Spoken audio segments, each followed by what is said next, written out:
welcome back to another episode of the Sensible SENCO. So this week we're going to have a look at transition from primary to secondary schools in light of the fact we're in the middle of COVID-19. So another week has gone by and the wannabe lockdown continues. We're no clearer now as to when things might return to relative normality than we were 10 minutes after they locked us down 5 weeks ago. But that doesn't mean we can just let things pootle on by and hope that they sort themselves out. Unfortunately, we need to plan for a future, even though we don't actually know what that future might look like. For many schools, this means planning what transition will look like. And whilst there are whole swathes of children involved, we know that our vulnerable learners, our SEN pupils, need a little more forethought than those that will just take it in their stride.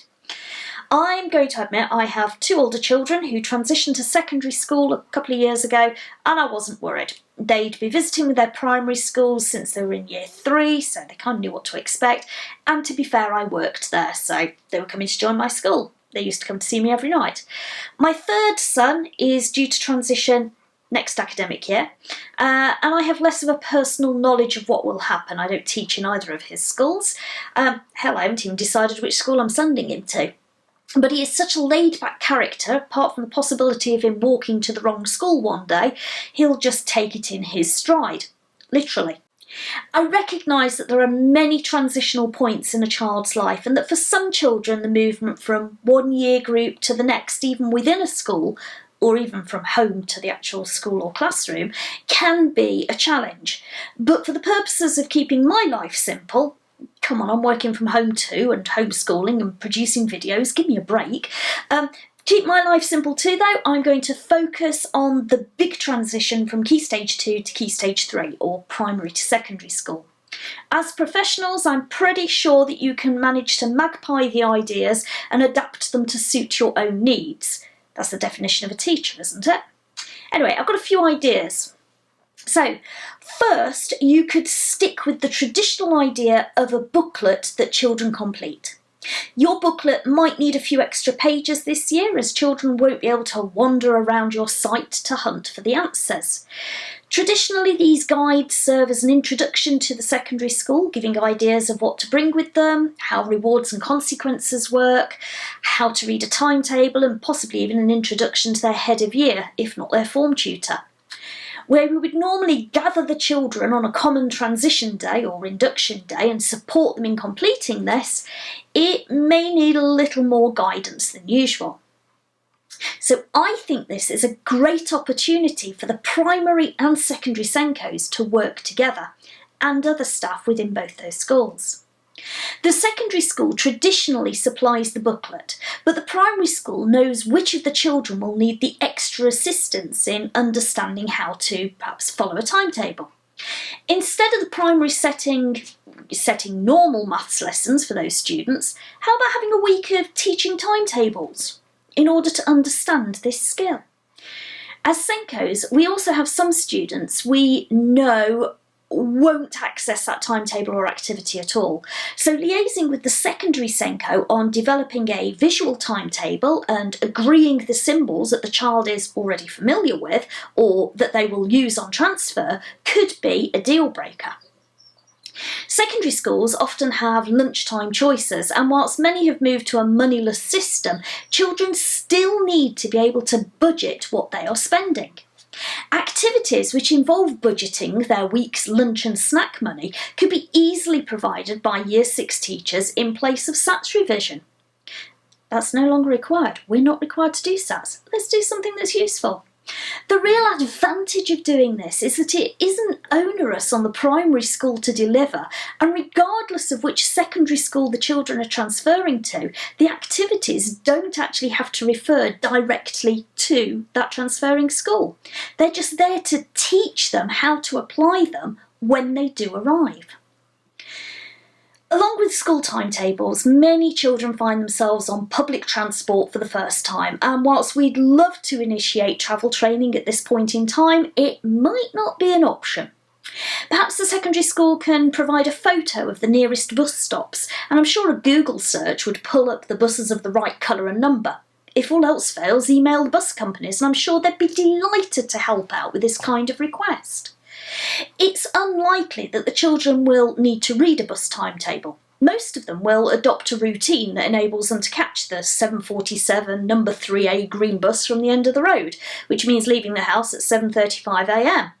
But there's no harm in providing some activities that enable students to work out what to do if they miss a bus, especially on the way home, and especially if they have to catch more than one bus. And secondary teachers can help out here too. Perhaps we could do some team teaching alongside the Year 6 teachers in their feeder primary schools by remote link. This could work really well for something like a science lesson, where the secondary teacher might be able to show an exciting experiment to illustrate what the primary teacher is delivering, even if it isn't live. Video record it, send it to them. The booklets are great and are probably already in existence, although perhaps as SENCOs we haven't always had as much involvement in them as we should do. Usually falls on a head of Year 7 or maybe a transition coordinator if you're lucky. But how do we support the children and families so that they're not overwhelmed by the content of those booklets? We know some of them will be. Setting up a regular email to, say, fill in pages 2 and 3 this week and here's some information that might help you achieve this could be a way around that. There might be a GDPR hiccup here, since most secondary schools won't have access to the information required, so it might necessitate the primary school emailing on their behalf.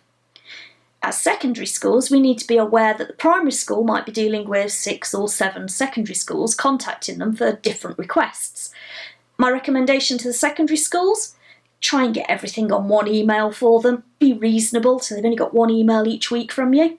And my recommendation to the primary schools: send it to the parents in bulk, blind copying the parent email addresses in, and then make sure you copy in the secondary school.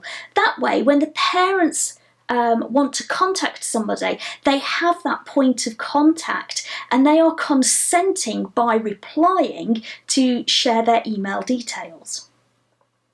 Where children are appealing their places, and that can still happen, or where they don't know where they're going, that theoretically shouldn't happen, but it does, ask the family which school they'd like the transition process set up with, or which school they're most likely to go to, assuming that all the secondaries are going to offer something. To support some of the activities in the booklet, yes, I'm still harping on about those again, the secondary school could offer video snippets. Most schools are not completely closed, and it should be possible to record perhaps a treasure hunt or a tour of the school and upload securely for the students to access and complete an activity. Even photos taken from those inevitably hiding on somebody's hard drive somewhere could be used. In the same vein, getting key members of staff to perhaps film a short video would help many students. I'd ask each member of staff to introduce themselves by name, wear something that represents their department or hold a prop, and then set an activity for the children to match the member of staff to their subject. The following week it could be followed up with a second video, again introducing themselves with their prop and confirming their role in school. This could then be linked to a map of the school and trying to guess which room you would find Mr. Oak, the science teacher, in. Anything on the science corridor accepted as the right answer. I've been involved in the Educate SEND webinar series, and yesterday we had our first presentation. I made suggestions around virtual meetings for SEN pupils and virtual coffee mornings. And I'd like to elaborate on that a little bit further and add some suggestions on team teaching. I was pleased to see that immediately after mentioning the idea of virtual meetings and coffee mornings, my idea was spreading across social media. I was less enamoured that I didn't get any credit for it, but that's the nature of magpieing ideas. I think we need to start with the opportunity for primary and secondary SENCOs, or secondary SENCOs and the Year 6 form tutor, to have an uninterrupted chat about pupils. And that's a really important aspect of any transitional work. I don't want to come across as telling anyone how to do their job, but I'll write you a blog post and I'll pop it onto my website, www.sencosolutions.co.uk, and I'll give you an idea of how that could work. Feel free to magpie and adapt and possibly credit the source. Following on from that, I think there's an opportunity for the head of Year 7 to meet groups of Year 6s in small clusters along with the Year 6 teacher, online of course, to ask any questions that they might have, the same as they would normally do when they're going to visit a school. I think this could be suitably scheduled that the SENCO from each phase might be available at the point that relevant children are involved. In almost a parent consultation style as well, there could be the opportunity for primary, secondary, parent and pupil to meet up and get to know each other. The third option would be to look at holding virtual coffee mornings, or a cheese and wine evening if you really fancied. Whilst this might be for groups of transitioning Year 6 to Year 7 parents, it's probably a good idea to offer something to parents of SEN pupils separately too. Asking the primary school to send the invite again, you decide the date, time and method for the meeting. Since this is one for adults and is more of a general chat, there are probably less concerns around the use of video conferencing. Parents could be given rules about not sharing names if you really want to lock things down. Now, I'm a great fan of coffee mornings. It was a real way for me to engage my reluctant parents when I was back in school. But the one thing I would say is make sure you have got a topic or a theme or even an agenda and stick to it. Otherwise you'll find some parents take over. I see many opportunities during our enforced closures to actually look at the way we do things. Experiment a little and find the things that work and then build them into our practice for the future. How brilliant would it be if we could have some of these things in place even when schools go back? And for our students with SEN, it can only benefit them further. Finally, some schools are saying there's no point doing any of this as we may well go back to our original schools. We don't know what will happen next. I look at it from a different perspective. They could well have us repeat the 1920 academic year, so we all go back and Year 6 start again. But even if that does happen, the particular children involved will eventually be transferring. They've just started the process of preparing earlier than usual. If you haven't been following over on the Facebook page, I've been completing an SEN roundup each week of what's been announced and released. Sensible SENCO is the group to search, and it's a public group, so you can share content from there to other groups if you needed to. SENDCO Solutions is my other Facebook group, which is private, so you can be assured that anything you post in there can only be seen by members of the group. And please don't forget to like and subscribe to the video channel. As I've said previously, I don't make a profit on the work that I do, but I do rely, even more so at the moment, whilst I can't do any consultancy work in schools, on affiliate links and hopefully eventually YouTube monetization. But I can't achieve that without 1,000 subscribers and 4,000 hours of watched videos. Take care everyone, and I'm off now to prepare for next week's webinar series and writing you a blog about transition.